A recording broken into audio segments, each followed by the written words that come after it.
Today we are going to talk about how social tokens will affect marketing. But before we do, my name is Eric Su, and I have a portfolio of different marketing businesses, and I'm here to help level up the world. So let's go ahead and get started. So social tokens in the world of crypto, let's define, there's really two versions right now. You have personal tokens, right? That's number one, and you have community tokens. So let's take a look at my screen over here. And there's a good thread from Jess, and he says that the term personal token is used too broadly right now.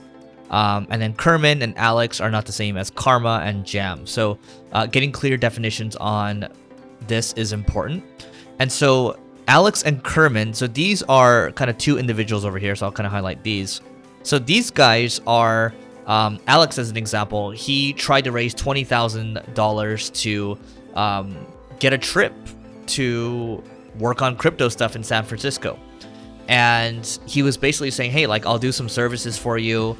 I will spend hours of time with you. I'll maybe even tweet something for you, or I'll give you special access to a newsletter that I have.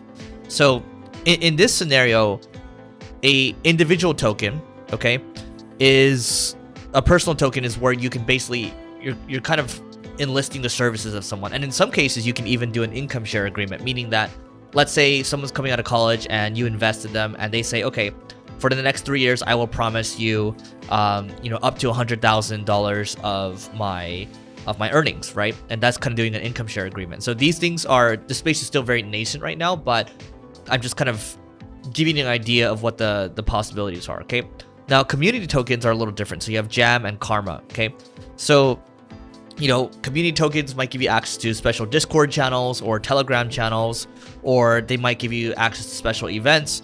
But, it's really being a part of the community. That's what really drives the value, right? So, you can call them community tokens, you can call them brand tokens, but at the end of the day, they all kind of fall under this social token umbrella, okay?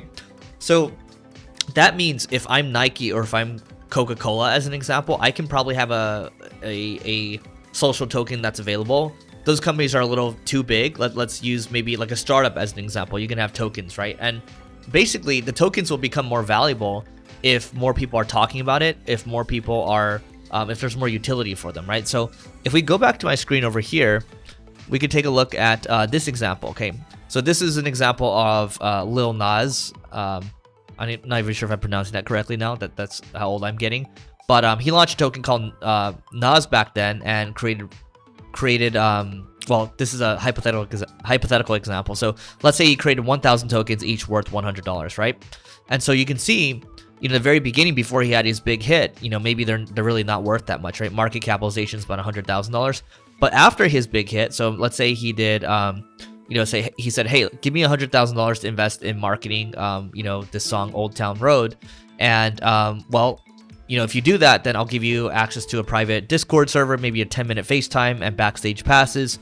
And so maybe they all get a, kind of a 20% share of streaming royalties, right? So it's a really good deal. And so then he blows up. So in 2020, he blows up. So then now the price goes from $100 per token to $1,000. And now the market capitalization is now, $1 million, right? And then maybe afterwards, it goes even higher, and it goes to $10,000, and then the market capitalization is $10 million. So this is an example of what a personal token might look like, or a brand token might look like. And so, that's another example. Now here's an example of a community token right here. So this is a swag, okay? So swag is a multifaceted social token focused on the swag community. Carlos Gomez, the founder of Swag, stated, with Swag, the goal has always been to cultivate and expand that passion through this weird intersection between crypto, culture, community, and collaborative creativity. A lot of C's. So here's what they do. If you get a swag token, you get access to a swag drop. So it could be like merch drop, grants for community initiated projects, access to special creations they might have. So for example, NFTs, community tokens, right? So again, maybe it's special events, or maybe you have voting rights for these events, right? Kind of a governance tokens, right? Proposing and voting on swag community actions, that actually ties in directly with governance tokens, right? So you have more of a say.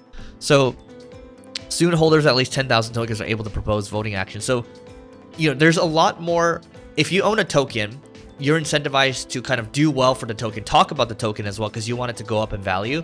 but also because you want to participate, and there's an element of status as well that goes into this, right? So what does this mean? What does this imply for marketers or marketing in general?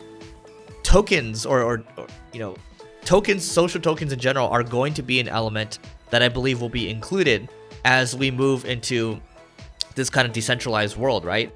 And so, you can have big companies like Coca-Cola, which, from a legality standpoint, it might be harder to launch these tokens because they might get there's just a lot more red tape around these. But look, if you launch a token, you're basically going to get a lot of brand ambassadors, right? And you're going to get an army of people supporting you, and you're building this kind of ecosystem inside. You're building a freaking currency, right? And if your brand becomes more valuable, then the currency becomes more valuable, and you can get more people that they want to participate in the upside, and maybe they want to sell the tokens later for kind of maybe for their own personal use. But incentives are much more aligned now, because now people can participate in your upside, and they're much more incentivized to help market you and speak highly of you, and you're incentivized to do a good job for them because you want to make sure that the community stays vibrant, and your reputation is at risk if you kind of decide to make this a money grab, and that's just ultimately not a good long-term play. And so what this does is it forces not only the creator to think long-term, but it forces the community to think long-term as well. And Charlie Munger likes to say, show me an incentive and I'll show you the outcome. And I think social tokens are a great way to get started with that. So let me know what you think in the comments below. Do you think I'm full of baloney, or do you think this is going to be a big piece of marketing in the future? I certainly do. Don't forget to hit the subscribe and the bell button, and don't forget to hit the like button as well, because it helps us grow. All right, so that is it for today. Don't forget to check out the other bits of content over there, and we'll catch you later.